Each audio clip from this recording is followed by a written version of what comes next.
What's going on, guys? Welcome back to the channel. Hope you guys are having a great day and a safe day. So the first 2 episodes of the Obi-Wan Kenobi show just dropped, and I've been so excited for this show for so long. And so I'm not going to review every single episode or anything. I just wanted to get on here and tell you guys my first thoughts on these first 2 episodes and how I really feel about the show, and just how blown away I am. I went into the show.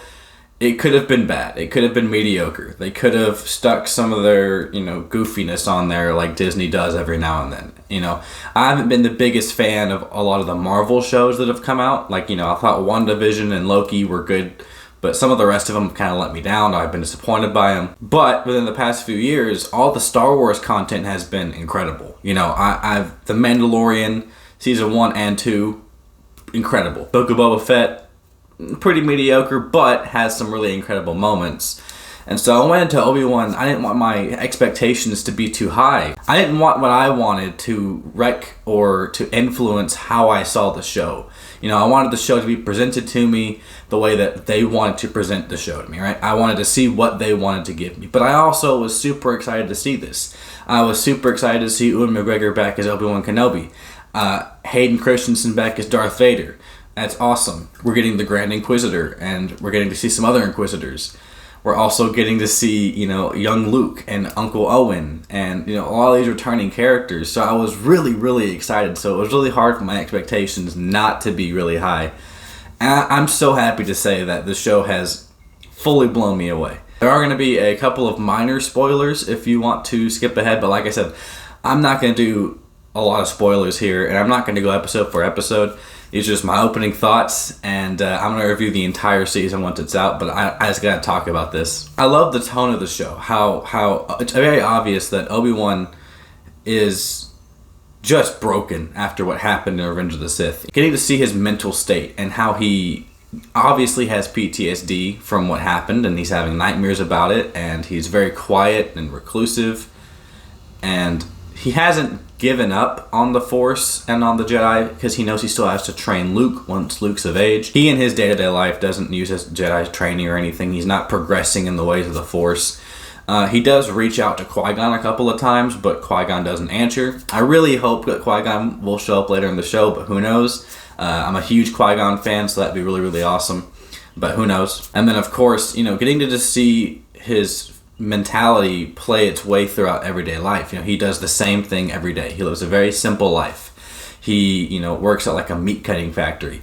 And so what I like is you get to see just how mundane his life is compared to what it used to be, and how he's not necessarily happy about it, but he understands that it's a necessary step. The Jedi are all but extinct, and they're all being hunted.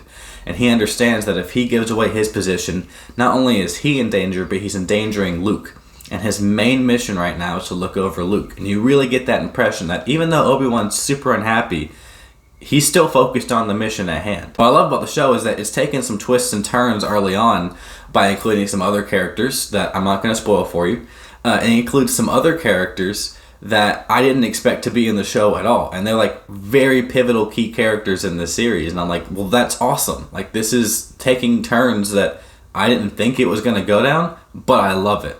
And I think that's one of the best parts of the show, is that even though it's not what you expected all the time, it's still incredible. It's still really, really awesome. There are a lot of callbacks here. There are some flashbacks. There are some moments that you're going to be like, that was awesome. I mean, the show literally starts off with a 5-minute recap of the prequel trilogy. And I'm a big fan of the prequel trilogy. I grew up with the prequel trilogy, so that was awesome. Got me hyped immediately. And so I'm having a blast with these first few episodes. I seriously cannot wait for the rest of the show. It's excellently directed. There's some really great camera work. The vibrant lights and the sets just look awesome. I forgot who directed this, and I feel really, really bad, so I'm going to put the name right here. But she has done an incredible job at directing this show, and everything just looks great. The acting is great. The music is great. John Williams returned for the music, so the music is fantastic. I love the tone. I love the action pieces that we've gotten so far. And after episode 2, I seriously cannot wait for the rest of the show. There's 6 episodes. The first 2 are out right now, so go check them out if you like Star Wars. And if you just want to see some really awesome Star Wars stuff, I'm super excited to see what happens with the rest of the Obi-Wan Kenobi show.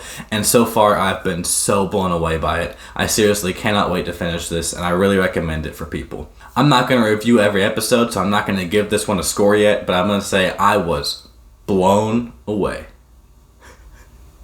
Thank you guys for watching. Have you seen the Obi-Wan show yet? Let me know in the comments below. I'd be happy to hear what you guys have to say. Get a Pepsi at it, and I will see you guys later. May the Force be with you. Bye.